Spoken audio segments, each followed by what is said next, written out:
ఏది ఆశపడద్దు అని ఎల్లవ తల్లి పాలు పోసి పరమన్నం వండుకొని వచ్చింది. అవ నీ పోసిన పాలు వండుకొని రాలేదా? ఈ బోనానికి ఏదన్నా దీవనార్తి పెడతానన్నది. ఆ బోనాన్ని తీసుకువచ్చి పుట్ట లోపల పోసి బోనానికి ఏమని దీవెన పెడుతున్నది ఎల్లవ తల్లి. రానున్న లోకం పుట్టనున్నది పెరగనున్నది. ఆ ఉషిల్ల లెక్క అటువంటి ముదిరాజులు పుట్టేది ఉన్నది.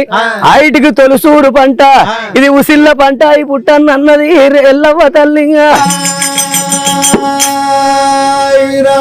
చూడుండ్రి ఇప్పటికైనా అప్పటికైనా ఉషిళ్లకు ఆ ఉషిళ్ళు బుక్కిన వాళ్ళకు తెలుస్తుంది ఎట్లుంటది. పాలు పెరుగు పావులు నెయ్యి లెక్క కనబడుతుంది.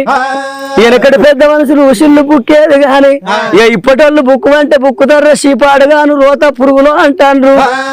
అగో కలికాలం అయిపోయింది, కాలం మారిపోయింది. అగో ఎల్లవ్వ తల్లి దీవెన పెట్టి ఎప్పటో